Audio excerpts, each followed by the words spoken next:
So this is my true story of how my parents ruined my chances with my dream girl.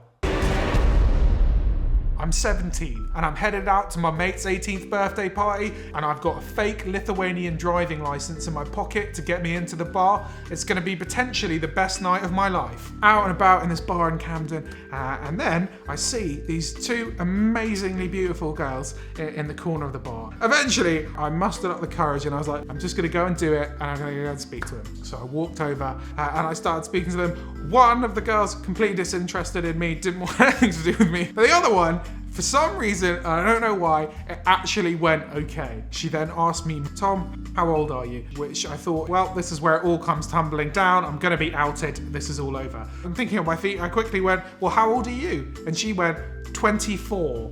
And I went, me too. Yeah, me as well. Yeah, 24. Yep, no problem there. And miraculously, she believes me. Yeah. And things start going really well. I actually get to start staying at her house. But in the week, this proposes a problem because I've told her that I work in finance in the city, so I have to dress like I work in the city. In the mornings, I'm actually going to school. So I'm rocking up to school in jackets and blazers, and everyone is taking the piss out of me. But I'm willing to put up with it because I really like her. And I am staying over at hers a lot at this point. And it actually gets to a point where her flatmate starts to get kind of annoyed that I'm there so much. And she starts to agree with her flatmate. And she says, maybe we should stay at your house for once. I want to come round and meet your parents. So very reluctantly, I agree, and a date is set for her to come round for dinner. Before she comes round, I've got to brief my parents. So I go, look guys, I'm in love. And people do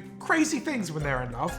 This girl is 24, and I've lied and said that I'm also 24, so I'm gonna need you guys to keep that up and convince her that I am 24. My dad was like, you're an idiot, this will not end well, but eventually they both agreed and they're gonna lie for me. So she arrives for the dinner. And you know what? It begins okay. Dad's just like, how was work today? I'm like, the markets, Dad, you know, ups and downs, you know. But we are drinking with dinner. We're having a few wines because we're adults apparently, and that is what adults do. But after a few wines, my mum starts crafting the son she always wanted as opposed to the one she has. Tom, you had such a fantastic time at Cambridge. Sophie is looking at me being like, what? You went to Cambridge? The second curveball my mum hits me with. She asked me how my marathon training was going. I reply, yep, it's going okay, I guess, Mum. And Sophie's like, you're training for a marathon? You didn't tell me you were training. When do you even have the time to run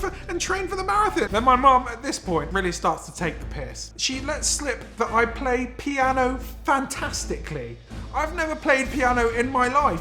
Again, Sophie is like, Tom, you never said that you played piano. This is amazing. Why haven't you played piano for me? And I was like, well, it's not something I've done in many years. And you know, I can't perform in front of an audience. You know that, Mum. You know that. But Mum doubles down, doesn't back out of this one. She's like, no, Tom, maybe you could play us a little tune after dinner. You could serenade us all with your fantastic piano skills. I'm freaking out. I just go, whoa, look at the timer. I think it's best that me and Sophie now go off up to bed, if I'm honest, and we get the hell out of there.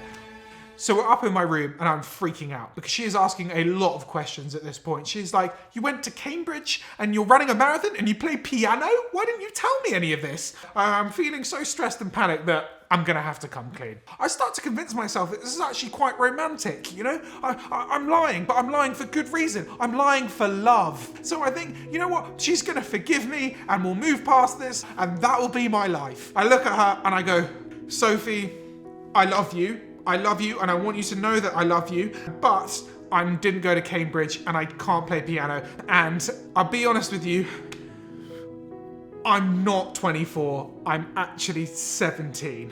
She looks at me and goes, 17? You're 17? She then called me a dickhead. She then stood up and left my room, then left my house, and I never heard from her ever again. So I come down the stairs and I'm absolutely devastated at this point. I've got tears in my eyes and I see my parents and I explain to them that I told Sophie the truth and she's left. And I don't think I'll ever see her again, expecting some sympathy from them. But my mum just looks at me and goes, good, you shouldn't lie to women. This is what happens when you do. I will never ask my parents to lie for me again.